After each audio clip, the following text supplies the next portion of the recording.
Hello everyone, welcome to our YouTube channel study with Satyan Singh. Students, आज class में हम बात करने वाले हैं कक्षा 9 की विज्ञान का एक इम्पॉर्टेंट टॉपिक, जिसमें हम बात करेंगे बल तथा गति के नियम की कुछ इंपॉर्टेंट बहुविकल्पी प्रश्नों के बारे में। इसमें हम बात करेंगे 25 इंपॉर्टेंट बहुविकल्पी जो कि आपके बल तथा गति के नियम चैप्टर से संबंधित होंगे। और यह वीडियो सभी लोगों के लिए इंपॉर्टेंट है जो प्रतियोगी परीक्षाओं की तैयारी कर रहे हैं, और क्लास 9 के स्टूडेंट के लिए तो इंपॉर्टेंट है ही है। तो चलिए डिस्कस करते हैं 25 इंपॉर्टेंट ऑब्जेक्टिव क्वेश्चन को। तो यहाँ पे पहला क्वेश्चन हमारा लिखा है कि न्यूटन किसका मात्रक है।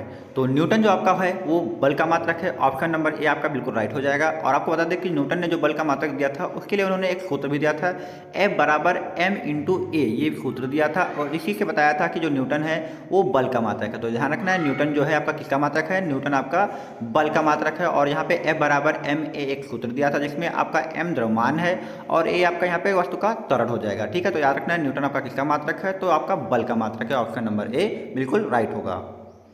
क्वेश्चन नंबर 2 लिखा हुआ है कि 1 न्यूटन किसके बराबर होता है। तो 1 न्यूटन किसके बराबर होता है, तो यहाँ पे हम इसके फॉर्मूला से देखेंगे। तो F बराबर हमने आपको m a फार्मूला बताया हुआ था, तो यहाँ पे इसी के द्वारा देखेंगे 1 न्यूटन किसके बराबर होता है। तो m का मतलब यहाँ पे आपका द्रव्यमान होता है, द्रव्यमान को हम kg में लिखते हैं तो इसका kg हो जाएगा। a आपका त्वरण होता है और त्वरण को हम लिखते हैं मीटर प्रति सेकेंड स्क्वायर में लिखते हैं। तो आपका जो 1 न्यूटन होगा वो किसके बराबर हो जाएगा, 1 kg आपका जो हो जाएगा kg मीटर प्रति सेकेंड स्क्वायर। तो F बराबर ms आप यहाँ पे देख सकते हैं, m होता है आपका द्रव्यमान, द्रव्यमान का मात्रक आपका किलोग्राम हो जाएगा, a आपका त्वरण होता है जिसका मात्रक मीटर प्रति सेकंड हो जाएगा। तो इस प्रकार से 1 न्यूटन 1 किलोग्राम मीटर प्रति सेकंड के स्क्वायर के बराबर हो जाएगा। ऑप्शन नंबर ए बिल्कुल राइट हो जाएगा।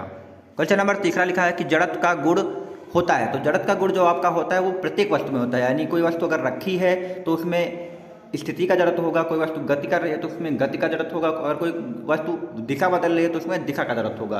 तो कहने का मतलब है कि प्रत्येक वस्तु में कुछ ना कुछ जड़त्व होता है। तो ऑप्शन नंबर बी बिल्कुल राइट हो जाएगा, यानी प्रत्येक वस्तु में जो आपका जड़त्व है वो होता है। क्वेश्चन नंबर 4 लिखा है कि जब किसी वस्तु की गति त्वरित होती है तो ऑप्शन नंबर ए है कि उसकी चाल में हमेशा वृद्धि होती है, उसके वेग में हमेशा वृद्धि होती है, वह हमेशा पृथ्वी की ओर गिरती है, उस पर हमेशा कोई बल कार्य करता है। तो ऑप्शन नंबर डी बिल्कुल राइट हो जाएगा कि जब भी कोई वस्तु त्वरित होगी तो उस पर कोई ना कोई एक बल काम करेगा। अब त्वरित का मतलब है कि उसका त्वरण बढ़ रहा है, यानी त्वरित का मतलब उसके अंदर त्वरण है। और त्वरण तभी आता है जब वस्तु के वेग में परिवर्तन होता है, या तो वेग बढ़ता है या तो फिर घटता है। यहाँ पे देखिए ऑप्शन नंबर बी में लिखा था कि वेग में वृद्धि होती है, तो वृद्धि हम नहीं कह सकते हैं, वृद्धि भी हो सकती है, वेग में कमी भी हो सकती है। तो जो त्वरण है आपका वेग में वृद्धि और कमी दोनों के कारण आता है।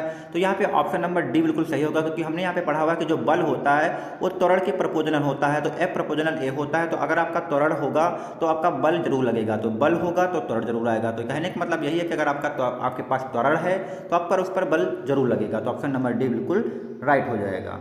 क्वेश्चन नंबर 5 लिखा है गैलीलियो के प्रयोग से सिद्ध होता है। तो गैलीलियो ने प्रयोग किया था कि जड़त्व के बारे में उन्होंने प्रयोग किया था कि हर वस्तु में कुछ ना कुछ जड़त्व होता है, ये आपका गैलीलियो का प्रयोग था। तो ऑप्शन नंबर ए बिल्कुल। क्वेश्चन नंबर 6 लिखा है कि जड़त्व का गुण होता है। तो जड़त्व का जो गुण होता है वो वस्तु पर निर्भर करता है, और वस्तु के अंदर कुछ ना कुछ पदार्थ होता है, वस्तु को हम पदार्थ कहते हैं। तो वस्तु के अंदर कुछ ना कुछ उसका द्रव्यमान होता है, द्रव्यमान का मतलब उसकी मात्रा होती है। तो जो आपका जो जड़त्व है वो आपका वस्तु की मात्रा पर निर्भर करता है, मतलब उसकी वस्तु के द्रव्यमान पर निर्भर करता है। तो ऑप्शन नंबर ए बिल्कुल इसका राइट हो जाएगा। क्वेश्चन नंबर 7 लिखा है कि जड़त्व का गुण अधिक होता है। तो पहले हमने आपको बताया था कि जड़त्व जो होता है वो वस्तु पर निर्भर करता है, मतलब वस्तु के द्रव्यमान पर निर्भर करता है। जिस वस्तु का जो भार है वो जितना ज़्यादा होगा उस वस्तु में जड़त्व भी उतना ही ज़्यादा होगा। तो जो जड़त्व है वो अधिक होता है, भारी वस्तुओं में अधिक होता है। ये आपको यहाँ पे ऑप्शन नंबर बी बिल्कुल राइट हो जाएगा। क्वेश्चन नंबर 8 लिखा है कि ए और बी दो वस्तु पर समान बल समान समय तक लगाया जाता है। ए की गति में परिवर्तन बी की तुलना में अधिक देखा जाता है, यानी ए की गति में जो परिवर्तन होता है वो बी की तुलना में ज़्यादा होता है। तो जड़त्व किसका अधिक होगा, तो आपको बता दें जो भारी वस्तु होगी उसकी गति में परिवर्तन कम होगा, और जो हल्की वस्तु होगी उसकी गति में परिवर्तन ज़्यादा होगा। अब यहाँ पे दिया गया कि जो ए की गति में जो परिवर्तन है वो ज़्यादा है, बी की गति में जो परिवर्तन है वो क्या है, कम है। और कम वस्तु में ही आपका क्या होगा, भार ज़्यादा होगा, तभी तो वो कम गतिशील हुई है। तो यहाँ पे क्या हो जाएगा कि ए का जो आपका जड़त्व है वो कम होगा, बी का क्या होगा, ज़्यादा होगा। तो यहाँ पे ऑप्शन नंबर यहाँ पे क्या पूछेगा, जड़त्व अधिक होगा। तो यहाँ पे किसका अधिक होगा, तो बी का जड़त्व जो होगा अधिक होगा। ठीक है, तो ये ऑप्शन नंबर बी आपका यहाँ पे बिल्कुल राइट हो जाएगा। क्वेश्चन नंबर 9 लिखा है कि बल परिवर्तित करता है। तो बल परिवर्तित करता है तो यहाँ पे ऑप्शन नंबर आपका हो जाएगा त्वरण को, यानी एफ प्रपोजनल आपका ए होता है, यानी जो अगर आपका बल बढ़ाया जाएगा, किसी वस्तु पर बल लगाया जाएगा तो उससे त्वरण आता है। तो अगर आपका बल जो परिवर्तित करता है वो किसको परिवर्तित करता है, तो वो आपके त्वरण को परिवर्तित करता है। तो ये आपको यहाँ पे याद रखना है। अगर प्रपोजनल हम यहाँ पे हटाते हैं तो एक नियतांक के रूप में हम यहाँ पे क्या लगाते हैं, एम को लगाते हैं। तो एम जो कि आपका वस्तु का द्रव्यमान होता है, तो ये एफ प्रपोजनल एम ए जो था ए बराबर m a option. Question number 10 लिखा है कि संतुलित बल परिवर्तित करता है।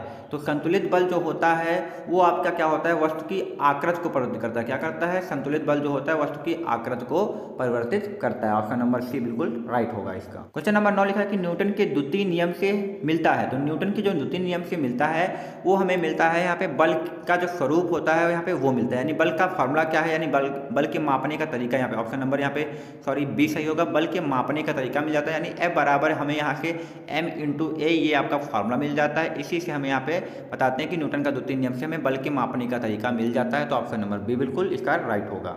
क्वेश्चन नंबर 11 लिखा है कि 10 न्यूटन का बल किसी वस्तु में 2 मीटर प्रति सेकंड का त्वरण पैदा करता है।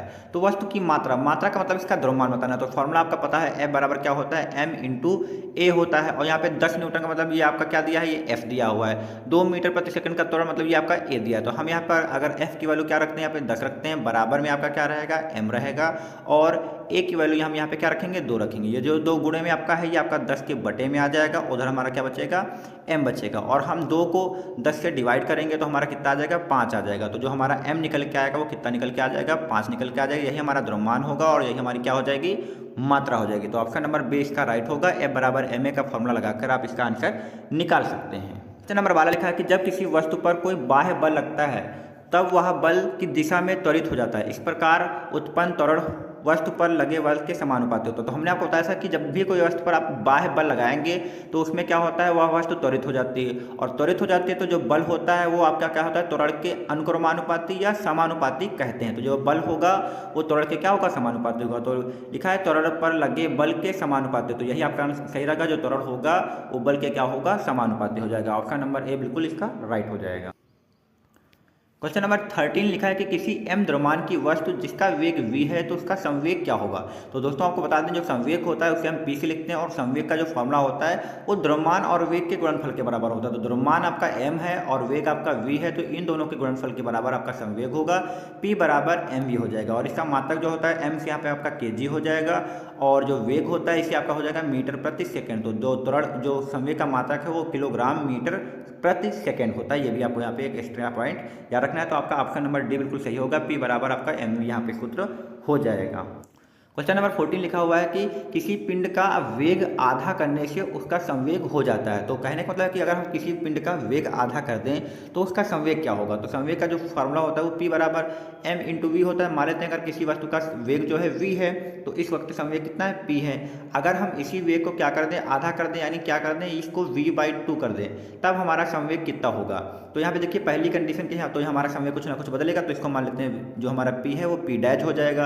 अब पहली इक्वेशन से आप देख लीजिए, यहाँ पे p बराबर mv है, तो जहाँ पर mv है हम वहाँ पे p रख देते हैं। तो p डैश बराबर जो हमारा निकल के आएगा, इस mv की जगह पे क्या रखेंगे, p रखेंगे, तो p बाई कितना आ जाएगा, 2 आ जाएगा। तो हमारा जो बाद का संवेग होगा वो क्या हो जाएगा, वो भी आधा हो जाएगा। तो अगर आप द्रव्यमान या वेग किसी को भी आप आधा करते हैं तो आपका जो संवेग होगा वो भी आपका क्या हो जाएगा, आधा हो जाएगा। ये आपको अच्छे से याद रखना है। ऑप्शन नंबर ए बिल्कुल इसका राइट हो जाएगा।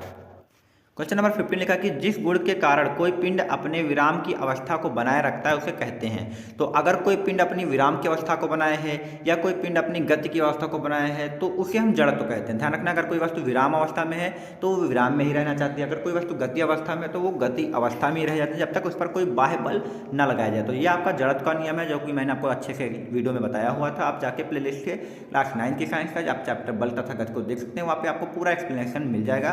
तो आपके अगर कोई वस्तु विराम में हो या गति में हो तो आपका जड़त्व कहलाता है। ऑप्शन नंबर बी इसका बिल्कुल राइट हो जाएगा। नंबर 16 लिखा है कि 1 किलोग्राम भार कितने न्यूटन के बराबर होता है। तो F बराबर जो आपका होता है वो पृथ्वी के लिए m इंटू जी होता है। तो यही आपका यहाँ पे किलोग्राम फार्मूला होता है किलोग्राम भार का। तो यहाँ पे देखिए लिखा हुआ है कि 1 किलोग्राम, तो m का मान हम 1 लेंगे और g का मान तो आपको पता है कितना होता है, 9.8 होता है। तो 9.8 का अगर आप 1 से गुणा कराएंगे तो 9.8 ही आएगा। तो इसका मतलब कहने का मतलब यही है कि जो आपका 1 किलोग्राम भार होता है वो 9.8 के बराबर होता है। ऑप्शन नंबर डी बिल्कुल इसका राइट हो। क्वेश्चन नंबर 70 लिखा है कि रॉकेट किसके सिद्धांत पर कार्य करता है। तो जो आपका रॉकेट है वो आपका यहाँ पे संवेग संरक्षण के सिद्धांत पर काम करता है। इसके बारे में मैंने आपको लेक्चर में अच्छे से एक्सप्लेन किया, तो आपको इस वीडियो देख लेना है, आपको अच्छे से क्लियर हो जाएगा। रॉकेट जो आपका है संवेग संरक्षण के सिद्धांत पर कार्य करता है। और एंटी लिखा है किसी वस्तु का संवेग। तो जो वस्तु का जो संवेग होता है, मैंने आपको फॉर्मूला भी अभी बताया था, क्या होता है, P बराबर m इंटू वी होता है। तो आपका जो संवेग होगा वो द्रव्यमान और वेग पर निर्भर करेगा। तो यहाँ पे लिखा है कि केवल द्रव्यमान पर निर्भर करता है, तो गलत बात है। केवल द्रव्यमान पर तो निर्भर करता नहीं है, द्रव्यमान पर निर्भर नहीं करता, ये भी गलत है। द्रव्यमान और वेग दोनों पर निर्भर करता है। देखिए फॉर्मूले में ही m और v है, तो ऑप्शन नंबर सी बिल्कुल इसका राइट होगा। क्वेश्चन नंबर 90 लिखा है कि बंदूक से गोली दागने में संरक्षित रहता है। तो ये आपका संवेग संरक्षण का नियम का उदाहरण है। तो बंदूक से अगर आप गोली चलाते हैं तो आपका जो संवेग होगा वो आपका संरक्षित रहता है। ऑप्शन नंबर ए बिल्कुल इसका क्लियर राइट हो जाएगा। क्वेश्चन नंबर 21 में लिखा है कि मेज पर रखी किताब को नीचे गिरने से रोकता है। तो मेज पर रखी किताब को नीचे गिरने से जो आपका रोकेगा वो आपका घर्षण बल होता है, वही आपको यहाँ पे रोकता है। तो ऑप्शन नंबर ए इसका जो होगा बिल्कुल राइट हो जाएगा। अगर कोई भी वस्तु अगर मेज पर रखी हुई है तो जाहिर सी बात है मेज जो होगी उस वस्तु पर अपना घर्षण बल लगाती है, मतलब उसे यहाँ पे क्या होता है, जमीन पर गिरने से रोकती है। तो उस प्रकार के बल को हम घर्षण बल कहते हैं। तो याद रखना है कि अगर कोई भी मेज पर किताब रखी है तो उसको अगर गिरने से कोई रोक रहा है तो आपका घर्षण बल होगा। तो ऑप्शन नंबर ए इसका बिल्कुल राइट होगा।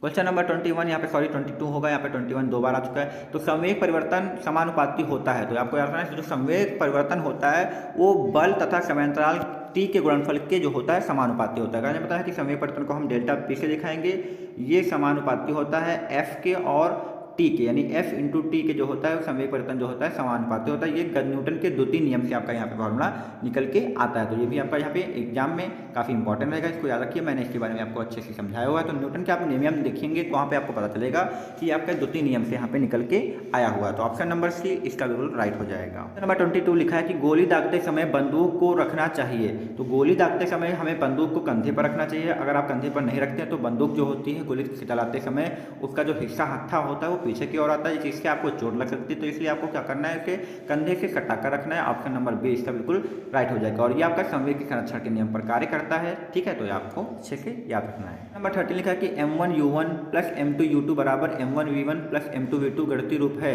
दो पिंडों की टक्कर में। तो ये जो आपका है संवेग संरक्षण के नियम से ही निकल के आता है। तो ये आपका क्या होगा, संवेग संरक्षण के नियम पर आधारित है। तो ये आपको याद रखना है। इसमें क्या होता है कि जो द्रव्यमान जो पिंड होते हैं उनका प्रारंभिक वेग यानी प्रारंभिक संवेग जो होता है उसका योग बराबर होता है अंतिम संवेग के योग के बराबर होता है। तो ऑप्शन नंबर आपका बी बिल्कुल इसका राइट हो जाएगा। होने वाला है आज का अंतिम प्रश्न। तो यहाँ पे लिखा है कि चांद पृथ्वी की परिक्रमा करता है। तो सूर्य से लगने वाले बल के कारण, पृथ्वी से लगने वाले बल के कारण, दोनों के कारण। तो जो चांद है वो पृथ्वी से लगने वाले बल के कारण, क्योंकि पृथ्वी की परिक्रमा करता है तो पृथ्वी से लगने वाले बल के कारण ही क्या होगा, चांद जो होगा वो पृथ्वी की परिक्रमा करता है। ऑप्शन नंबर बी बिल्कुल इसका राइट हो जाएगा। तो इसी के साथ यहाँ पे हमने सभी इंपॉर्टेंट क्वेश्चन बल तथा गति के चैप्टर के कर लिए हैं। आई होप आप सभी को ये क्लियर हो गए होंगे। अगर कोई भी डाउट होता है तो आप कमेंट बॉक्स में जरूर बताइए। अगर आपको वीडियो पसंद आए तो चैनल को लाइक, सब्सक्राइब और दोस्तों में शेयर करिए।